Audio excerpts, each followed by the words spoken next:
وبرکاتہ. الحمدللہ نحمده ونصلي ونسلم على رسوله الكريم اما بعد فاعوذ بالله من الشیطان الرجیم. بسم اللہ الرحمن الرحیم. عن ابن عباس قال مر النبي صلی اللہ تعالی علیہ وآلہ وسلم بحایۃ من حیطان المدینة او مکہ فسمع صوت انسانین يعذبان في قبورهما فقال النبي صلى الله تعالى عليه وآله وسلم ما يعذبان في كبير ثم قال بلى كان أحدهما لا يستتر عن بوله وكان الآخر يمشي بالنميمة ثم دعا بجريدة فكسرها كسرتين فوضع على كل قبر منهما كسرة فقيل له يا رسول الله صلى الله عليه وسلم لما فعلت هذا قال لعله أن يخفف عنهما ما لم تيبسا صدق رسول الله صلی اللہ تعالی علیہ وآلہ وسلم. آئیے سب سے پہلے ہم اور آپ انتہائی عقیدت و محبت و احترام کے ساتھ رسول اکرم نور مجسم خلیفۃ اللہ اعظم فخر آدم و بنی آدم انیس بے کساں چارہ ساز درد منداں بے کسوں کے کس بے بسوں کے بس روحی فدا جناب محمد رسول اللہ صلی اللہ تعالی علیہ وآلہ وسلم کی بارگاہ بے کس پناہ میں درود پاک کی ڈالیاں نچھاور کریں پڑھیں بآواز بلند اللہم صلی علی سیدنا مولانا مولانا ملجانا محمد وعلی آلہ واصحابہ وبارک وسلم. صلاۃ و سلام علیکہ یا سیدی یا رسول اللہ صلی اللہ تعالی علیہ وعلی آلہ وسلم.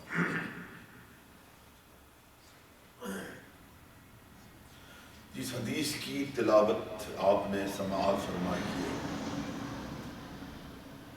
اس حدیث کے اصل راوی حضرت عبداللہ ابن عباس رضی اللہ تعالی عنہما کی ذات بابرکات ہے. جیسا کہ درس حدیث کا ہمارا طریقہ رہا ہے جو اہم اور مین راوی اصل راوی ہوتے ہیں مین راوی ہوتے ہیں ہم ان کے حالات زندگی پر ان کے حالات زندگی سے ہم روشنیاں لیتے ہیں. مگر اس سے پہلے آپ حدیث پاک کا ترجمہ سماعت فرما لیں پھر حضرت عبداللہ ابن عباس رضی اللہ تعالیٰ عنہ کی ہم حیات طیبہ سے ہم روشنیاں اخذ کریں گے. حضرت ابن عباس رضی اللہ تعالیٰ عنہ فرماتے ہیں رسول اللہ صلی اللہ تعالی علیہ وآلہ وسلم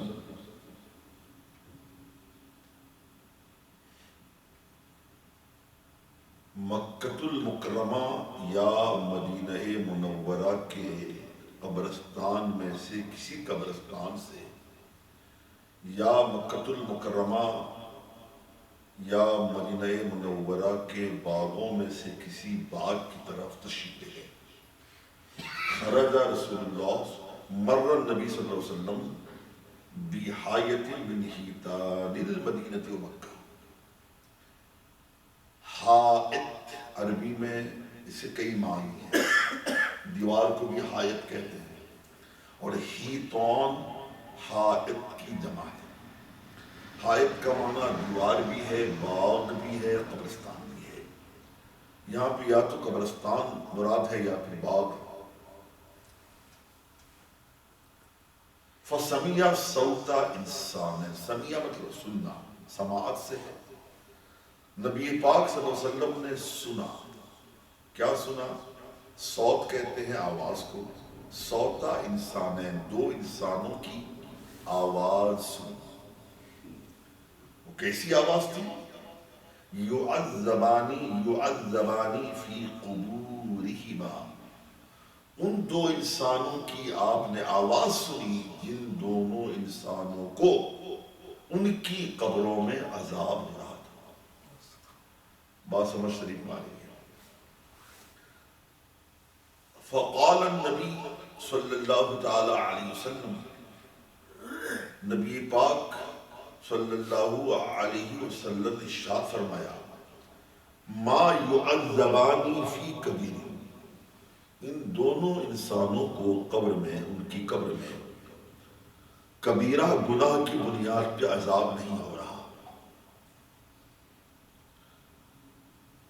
ثم قال، پھر آپ نے فرمایا، کانا احدہما لا یستتر عن بولہ، بول کہتے ہیں پیشاب کو، یستتر ستر سے بنا ہے چھپانا،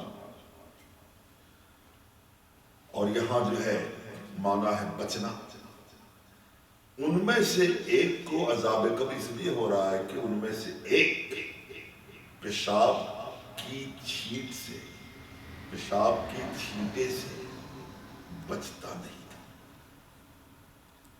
کان الآخر یمشی بالنمیمہ، نمیمہ کہتے ہیں چغلی کو، اور دوسرے والے کو اس لیے عذاب ہو رہا ہے کہ وہ چغلی کھایا کرتا تھا.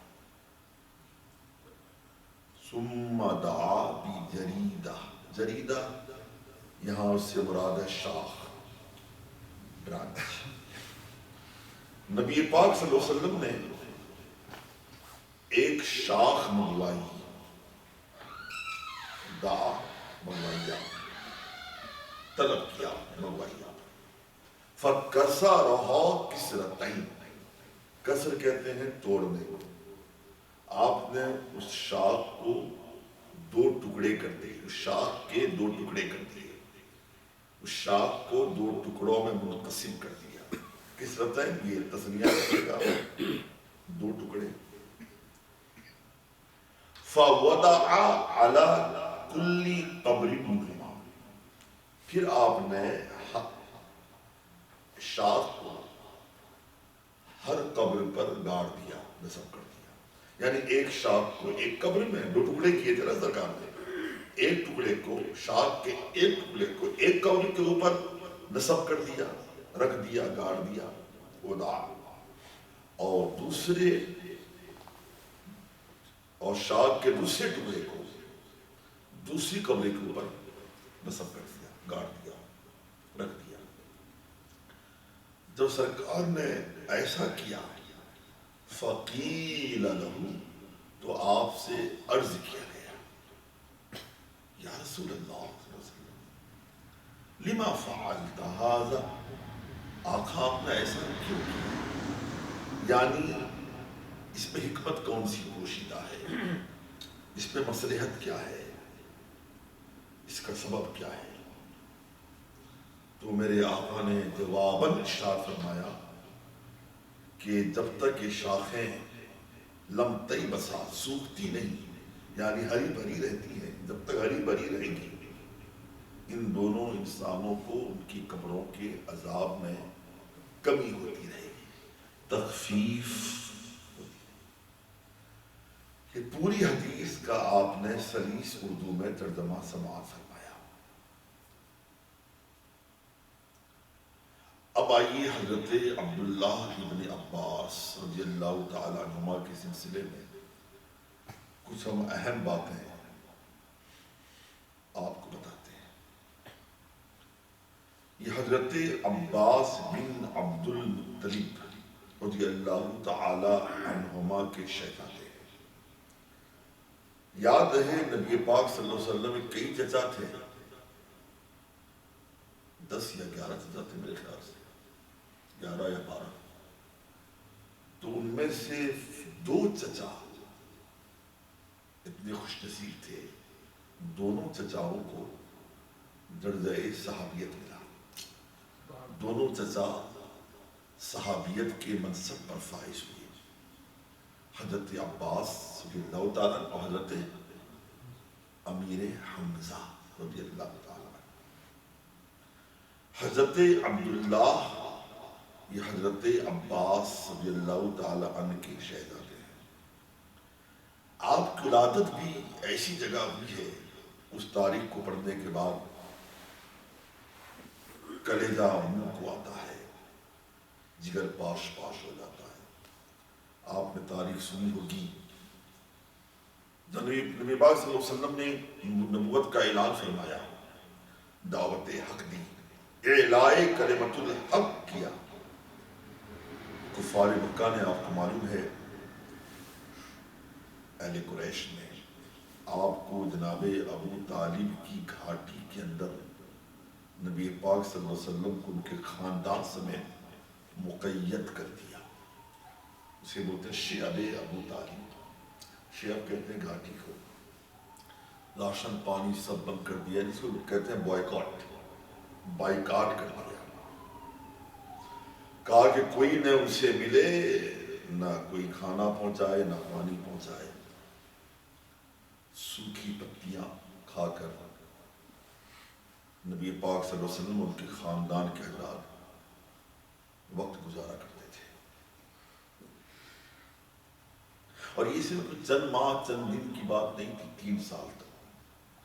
3 سال کی قید و بند کی صعوبتوں سے رسول اکرامی قدس صلی اللہ علیہ وسلم اپنے خاندان والوں کے ساتھ 3 سال تک صعوبتیں برداشت کی.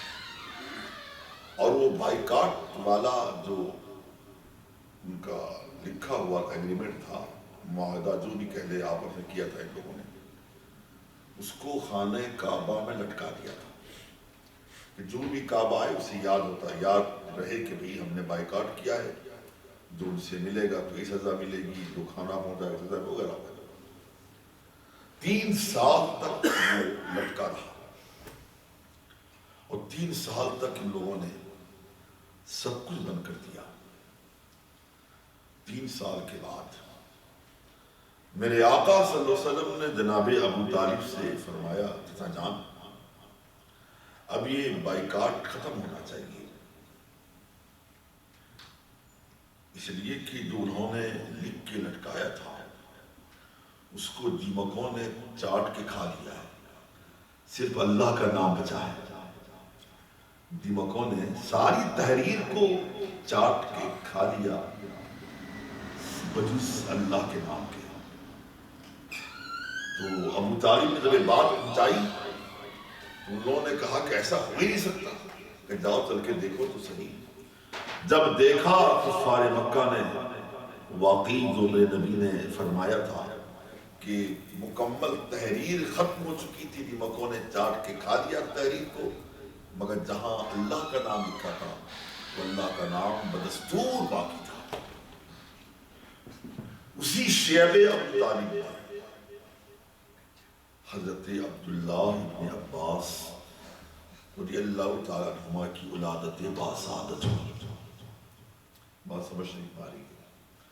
جب میرے آقا صلی اللہ علیہ وسلم نے پردہ فرمایا ہے، اس وقت حضرت عبداللہ ابن عباس رضی اللہ تعالیٰ عنہما کی عمر صرف 13 سال کی تھی.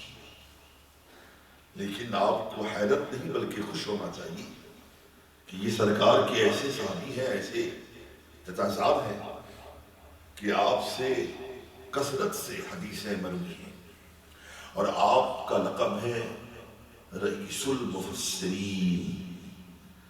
مفسرین قرآن کے رئیس ہیں. اور آپ کی کتاب بڑی مشہور ہے، تفسیر ابن عباس. یہ کتاب میرے پاس موجود ہے. ابھی جو جناب تشریف لائے تھے محبوب حق صاحب، یہ جب حج کرنے گئے تھے تو میرے لیے لے کے آئے تھے کتاب تفسیر ابن عباس. اور آپ کو حضرت ام الفضل، آپ کی اماں کا نام، والدین محترمہ کا نام ام الفضل ہے. ام الفضل کون ہے؟ رسول کائنات صلی اللہ علیہ وسلم کی زوجہ مطہرہ، ہماری ماں حضرت میمونہ کی سگی بہن ہے. یعنی حضرت عبداللہ بن عباس کی والدہ میرے سرکار کی سرکار کی زوجہ مطہرہ کی بہن ہے. آپ سے بہت ساری حدیثیں ملتی ہیں اور آپ کے علم و فضل کے معترف بڑے بڑے صحابہ رہے. بلکہ تاریخ یہ بھی بتاتی ہے کہ اگرچہ عمر مختصر تھی آپ کی، عمر کم تھی، اس کے باوجود بڑے بڑے صحابہ آپ سے مختلف مسائل کا مشورہ بھی کرتے تھے، آپ سے رائے بھی لیتے تھے اور مسئلوں کا حل بھی پوچھا کرتے تھے. اللہ نے آپ کے سینے کو علم و فضل کا گنجینہ بنایا تھا. تو انہی کی مروی حدیث ہے. ترجمہ آپ نے سماعت فرما لیا ہے. اب اس حدیث سے ہمیں بات کیا سمجھ میں آئی وہ سننے کے لائق ہے. سب سے پہلی بات تو یہ ہے، اس حدیث سے عذاب قبر کا ثبوت ملتا ہے. بعض لوگ عذاب قبر کے منکر بھی ہیں نا، حالانکہ شرع عقائد میں باضابطہ اس کا باب ہے. علامہ سعد الدین تفتازانی رحمۃ اللہ تعالی علیہ فرماتے ہیں اِنَّ عَذَابَ الْقَبْرِ حق. یہ ان کا جملہ ہے کہ بے شک قبر کا عذاب حق ہے. یہ حدیث اس بات کی بین دلیل ہے، یعنی کھلا ہوا ثبوت ہے کہ اس حدیث میں نبی پاک صلی اللہ علیہ وسلم نے ان دو انسانوں کا ذکر کیا جنہیں عذاب قبر ہو رہا تھا. لہذا عذاب قبر کا انکار نہیں کرنا چاہیے. عذاب قبر کا انکار گویا حدیث کا انکار ہے. عذاب قبر کا اقرار کرنا چاہیے اور عذاب قبر سے بچنے کی ہمیں شب و روز کوشش کرنی چاہیے. اللہ دنیا کی جا چکے ہیں صحیح العقیدہ مسلمان مرد و عورت، اللہ انہیں قبر کے عذاب سے بچائے اور ہمیں بھی قبر کے عذاب سے اللہ تعالی محفوظ و معمون فرمائے. نمبر ایک بات کیا ثابت ہوئی کہ عذاب قبر حق ہے، ہوتا ہے. اور دوسری بات یہ معلوم ہوئی کہ عذاب قبر ضروری نہیں کہ کبیرہ گناہ کے لیے. جیسا کہ حدیث میں سرکار نے فرمایا کہ ما یعذبان فی کبیر، پہلے فرمایا کہ یعذبان فی قبورہما، ان دونوں انسانوں کو ان کی قبروں میں عذاب ہو رہا ہے. پھر فرمایا ما یعذبان فی کبیر، عذاب قبر ہو تو رہا ہے لیکن کبیرہ گناہ کی بنیاد پہ نہیں ہو رہا. تو معلوم ہوا کہ چھوٹے چھوٹے گناہوں سے بھی عذاب قبر ہو سکتا ہے. تو ہمارا مسلمان جو چھوٹے گناہ ہیں، صغائر ہیں، انہیں کر بیٹھتا ہے سر یار چھوٹا گناہ ہے، گناہ صغیرہ ہی تو ہے. تو صغیرہ گناہ بھی موجب باعث عذاب قبر ہو سکتا ہے.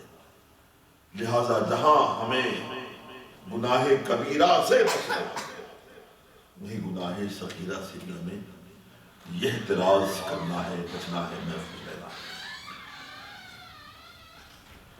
اور تیسری بات اس سے کیا معلوم ہوئی کہ بھئی قبرستان سے آپ بھی گزرا کرتے ہو، ہم بھی گزرا کرتے ہیں، ہم بھی جاتے ہیں، آپ بھی جاتے ہو.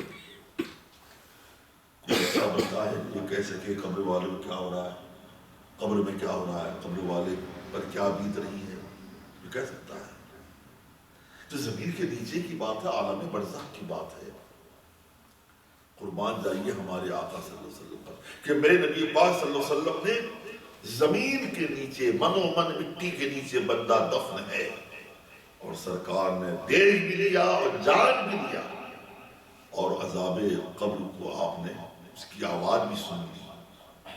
سمع صوت انسان یعذبان فی قبورہما، یہ نگاہ نبوت ہے کہ نبی پاک صلی اللہ علیہ وسلم وہ بڑے ظالم لوگ ہیں، اجہل ہیں، ایمان و عقیدے سے پیدل ہیں، علم سے ان کا کوئی سروکار نہیں، قرآن پڑھتے ہیں حلق کے نیچے اترتا نہیں،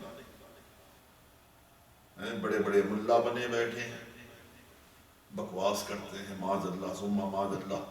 رسول کائنات صلی اللہ علیہ وسلم کو پیٹھ کے پیچھے کی بھی خبر نہیں. معاذ اللہ، علیاذ باللہ، لا حول ولا قوت الا باللہ. اور یہ بھی کہتے ہیں کہ ہاں نبی پاک صلی اللہ علیہ وسلم اتنا ہی بتاتے تھے جتنا جبریل آ کے بتاتے تھے، اس سے زیادہ نہیں.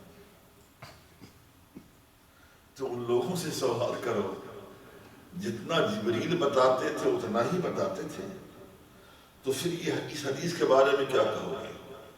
نبی پاک صلی اللہ علیہ وسلم نے پیدا ہوتے ہی اس خاکدان گیتی پر آتے ہی آپ کی زبان مقدس سے کیا جملہ نکلا تھا؟ ربی حبلی امتی، ربی حبلی امتی، ربی حبلی امتی، میرے رب میری امت کو میرے حوالے کر دے، میری امت کی بخشش فرما دے۔ یہاں کون جبرائیل نے آ کر بتایا تھا، ہے نا؟ تو اب آپ دیکھیں نا، کہتے ہیں کہ پیٹھ کے پیچھے کی بھی خبر نہیں۔ اس حدیث میں کیا سن رہے ہیں؟ بخاری کی حدیث ہے نا کہ میرے نبی پاک صلی اللہ علیہ وسلم نے زمین کے نیچے منومن مٹی کے تلے بندہ دفن ہے، اور جانے کب سے دفن تھا۔ سرکار نے عذاب قبر ہو رہا ہے بتا بھی دیا، اور عذاب قبر کی جو آواز تھی وہ آواز بھی آپ نے سماعت کر دی۔ اب جو نبی زمین کے نیچے کی باتیں بتا سکتا ہو، زمین کے اوپر کی بات نہیں بتا سکتا۔ بولیے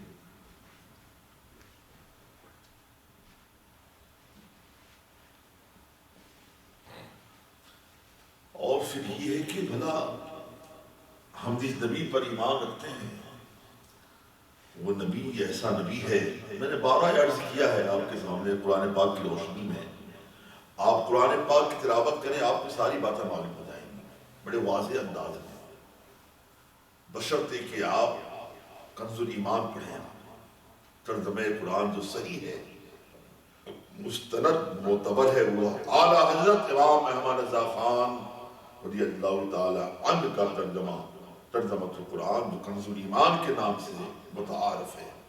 کنز الایمان پڑھیں تو آپ کو صحیح ترجمے کا ادراک ہوگا۔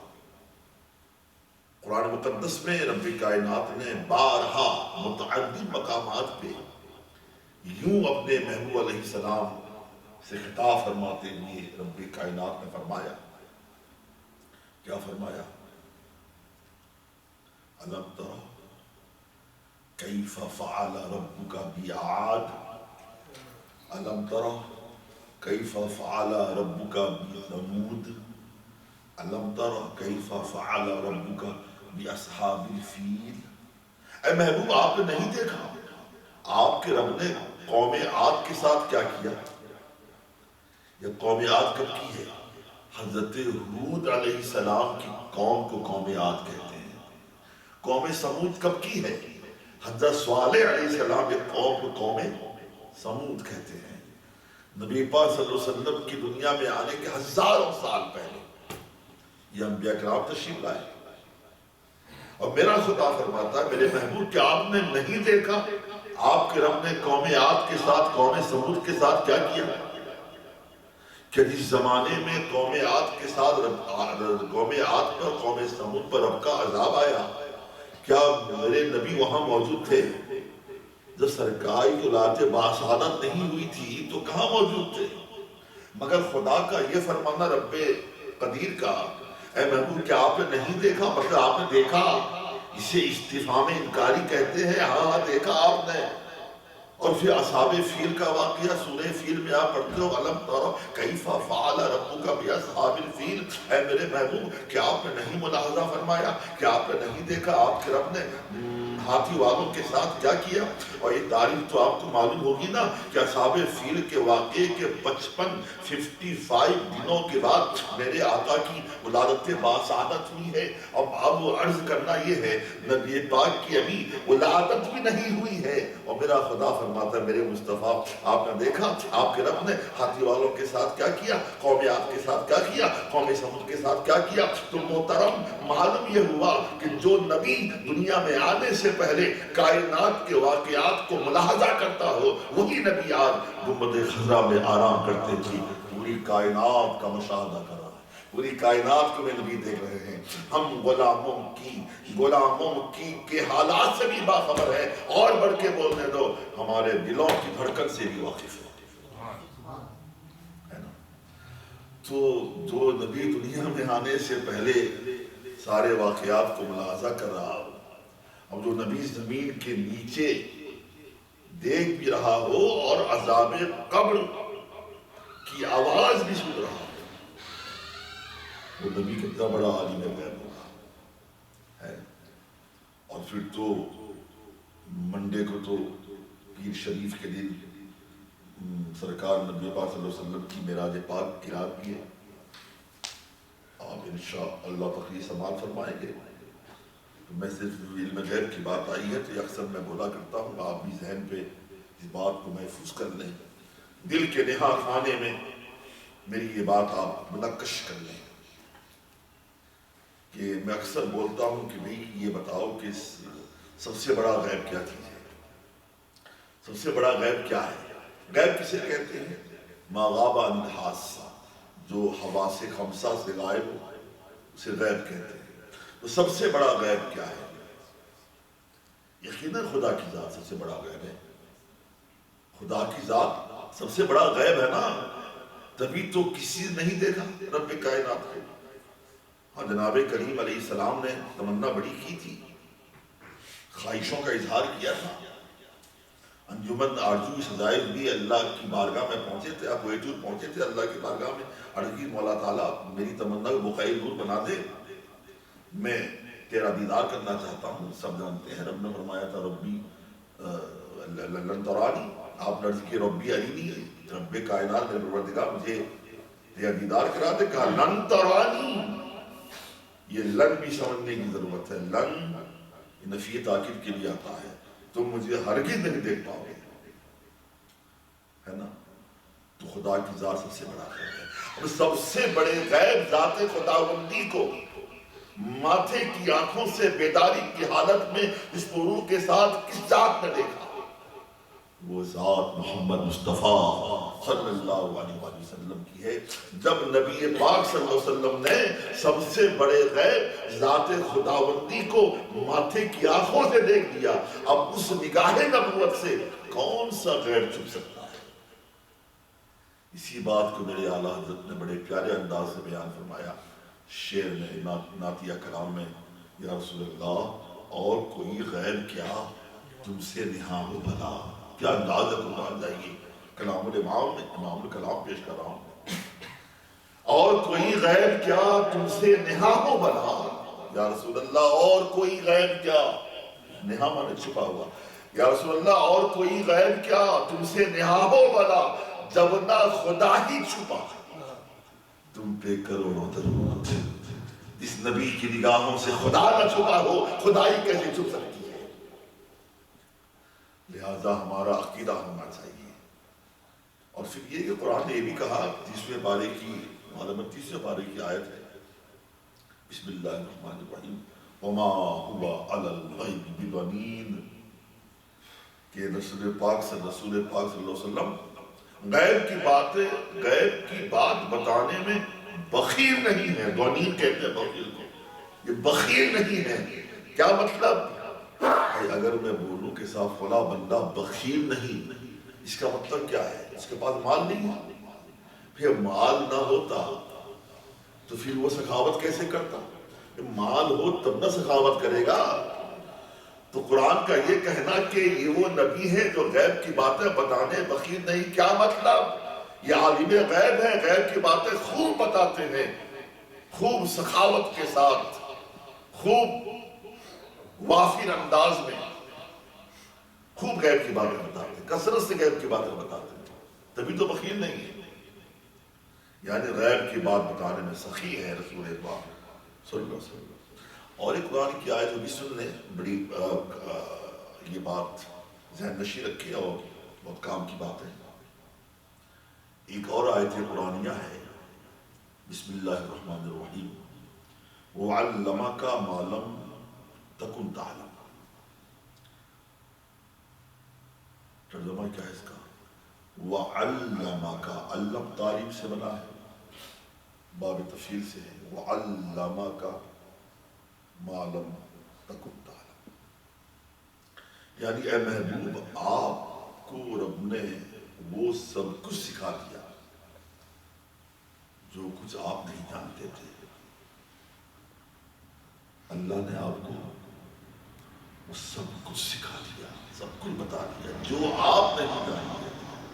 اب کوئی بندہ اگر بولے رسول اللہ صلی اللہ علیہ وسلم کو یہ اس بات کی خبر نہیں، قیامت کے بارے میں آپ کو نہیں معلوم، بارش کب ہوگی نہیں معلوم، عورت کے پیٹ میں کیا نہیں معلوم، کل کیا ہوگا نہیں معلوم، موت کب آئے گی نہیں معلوم، تو اس سے کہو یہ بھی تو جو کے اندر ہے کہ نہیں ہے۔ خدا فرماتا ہے مصطفیٰ جو کچھ نہیں جانتے تو سب کو اللہ نے بتا دیا۔ اب تو کسی بھی شے کے بارے میں بولو، اس شے کے بارے میں سرکار علم نہ تھا، قرآن کے منافی ہے، آیت کے منافی ہے۔ رب تو کہتا ہے وَعَلَّمَكَ مَا لَمْ تَكُنْ تَعْلَمْ، میرے محبوب ہم نے آپ کو سب کچھ بتا دیا جو آپ نہیں جانتے تھے۔ جس بات کا تم انکار کرو گے یہ آیت اس بات کو ثابت کرے گی، یہ چیز جانتے تھے، یہ چیز جانتے تھے، یہ چیز جانتے تھے۔ لہٰذا عقیدہ بنائیے، عقیدہ مستحکم کیجیے، یہ کٹ ملاؤں کی باتوں پہ نہیں آئیے، الٹی پلٹی خبریں نہ پڑھیے، الٹے پلٹی ویب سائٹ پہ نہ جائیے، الٹی پلٹی واٹس ایپ والی باتوں پہ دھیان نہ دیجیے۔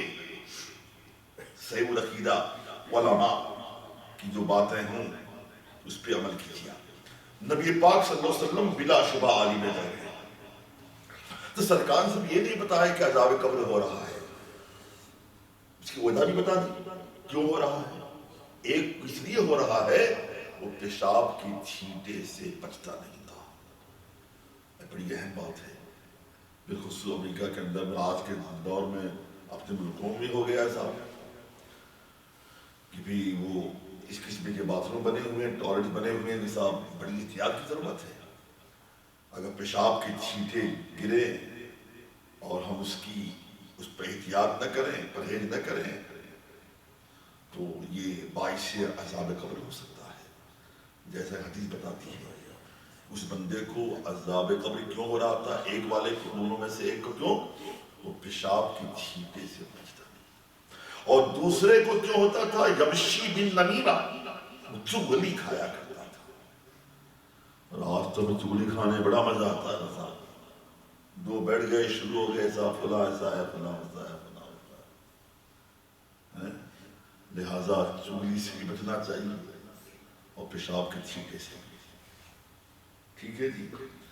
اور ایک اہم بات اور معلوم ہوئی، وہ یہ ہے کہ میرے سرکار نے فرمایا وہ شاخ منگوائی اور نصب کر دی نا قبر میں، اور کیا فرمایا جب تک کہ شاخ ہری رہے گی عذاب قبر میں تخفیف ہوتی رہے گی۔ گویا میں نبی پاک صلی اللہ علیہ وسلم جہاں عذاب قبر کی آواز سنی اور عذاب قبر کو دور کرنے کا اپنا علاج بھی بتا دیا، تو اس سے معلوم یہ ہوا کہ جناب اگر کسی کی انتقال ہو جائے تو وہاں ہری شاخ گاڑ ہو، اور اس سے یہ بھی ثابت ہو رہا ہے کہ بھی پھول بھی رکھا جا سکتا ہے، سبزہ رکھا جا سکتا ہے، اور یہ سرکار کی سنت ہو گئی نا۔ ہم جو کہتے ہیں مزاروں پہ پھول چڑھا رہے ہو یہ بدعت ہے، شرک ہے، تو ان سے کہو میاں یہ تو سنت مصطفیٰ ہے صلی اللہ علیہ وسلم کہ سرکار نے خود اپنے دست مقدس سے ہری شاخ دونوں قبروں پر نصب کی تھی نا، تو ہم بھی اگر شاخ رکھیں یا پھول رکھیں، سبزہ رکھیں، تو یہ تو شرک و بدعت نہیں، یہ تو نبی پاک کی سنت ہو گئی نا۔ ہمیں نہیں پتا پاکستان میں کیا ہوتا ہے، مگر ہمارے یہاں ہندوستان میں ہم نے دیکھا کہ جب انتقال کسی کا ہو جاتا ہے تو وہ ہری شاخ نصب کر دیتے، کھجور کی شاخ ہو یا کوئی ہری شاخ ہو، تو جب تک وہ شاخ ہری بھری رہے گی عذاب قبر میں تخفیف ہوتی رہے گی، گرمی واقع ہوتی رہے گی۔ بات سمجھ شریف میں آ رہی ہے۔ تو عن ابن عباس قال مر النبی صلی اللہ تعالی علیہ وآلہ وسلم بحائط من حیطان مدینة مکہ فسمع صوت انسانین يعذبان في قبورهما فقال النبي صلی اللہ تعالی علیہ وآلہ وسلم ما يعذبان في كبير ثم قال بلا كان احدهما لا يستتر عن بوله وكان الاخر يمشي بالنميمة ثم دعا بجريدة فكسرها كسرتين فوضع على كل قبر منهما كسرة فقيل له يا رسول الله لما فعلت فقال لما فعلت هذا فقال لعلهم ان يخفف عنهما ما لم تيبسا. یہ پوری حدیث جس کا آپ نے سماعت فرمایا، اور اس حدیث سے ہمیں کیا کیا اسباق ملے وہ بھی آپ نے سماعت فرمایا. اللہ تبارک و تعالی ہم سب کے سینے کو عشق رسول کا مدینہ بنائے، نبی پاک صلی اللہ علیہ وسلم کی محبت ہم سب کے دلوں میں جاگوسی فرمائے، اور اللہ ہمارے ایمان کو ثبات و استحکام عطا فرمائے. وما علیہ الا البلاغ. کچھ پوچھنا ہے آپ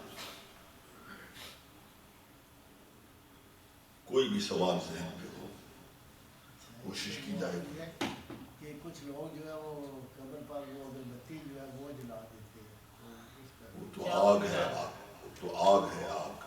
چاول بھی ڈالتے ہیں نا، کیا ڈالتے ہیں؟ چاول چاول باجرہ آٹا. یہ سب باتیں غلط ہیں. بھئی پھول آپ ڈال سکتے ہو، شاخ ہری شاخ حدیث میں سنی آپ نے. یہ تو آگ ہے، آگ آگ کیوں ڈالوں لگاؤ گے بھئی؟ ہاں ایسا لوگ کرتے ہیں کہ مزار پاک میں کچھ ہٹ کر آپ اگربتی سلگا سکتے ہو اس نیت سے کہ آنے والوں کو خوشبو محسوس ہو. اگر اس نیت سے رکھ رہے ہو کہ قبر والے کو خوشبو لگے تو پھر یہ جناب عالی خام خیالی ہے اور بہت ہی بیکار قسم کی بات ہے نا. نہیں، اگر وہ صاحب قبر ہیں، اللہ والے ہیں، وہ یہ اللہ کی قبر انور ہے، وہ تو بھئی ہر پل وہاں رحمت کی ہوائیں چل رہی ہیں نہ وہ تمہاری خوشبو کے محتاج ہیں، روشنی کے محتاج ہیں. وہ چراغاں کرتے ہیں، روشنی کیوں کرتے ہیں؟ اگر اس نیت سے کرتے ہیں کہ صاحب مزار کو روشنی ملے، یہ کیا غلط بات ہے. روشنی اس لیے کی جاتی ہے جو زائرین آتے ہیں ان کو روشنی ملے نا.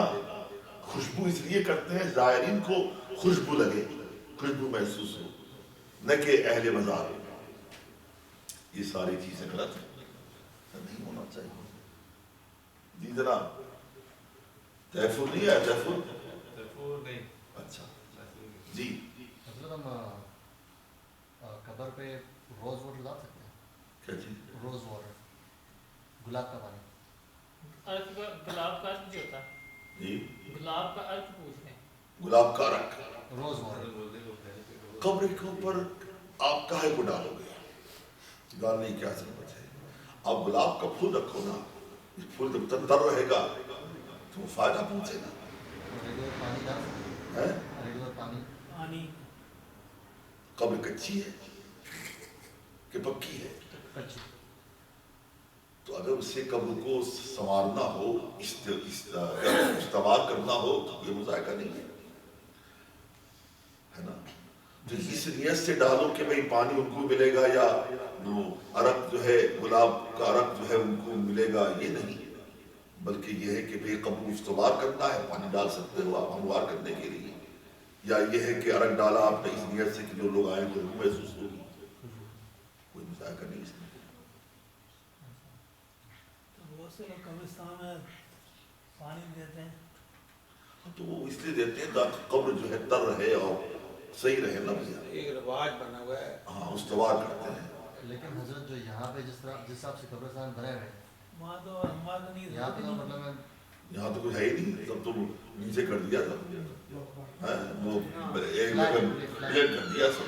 فلیٹ کر دیتے. اللہ یہاں کی تدفین سے محفوظ فرمائے، اللہ خیر کرے. یہ پتہ نہیں کیا کرتے ہیں صاحب. وہ آج دفن کیا، کل جاؤ تو پتہ رکھا ہوا ہے نہیں علامہ صاحب، وہ اوپر جو پہاڑی سی جو بناتے ہیں وہ لازمی ہے. کیا بناتے ہیں؟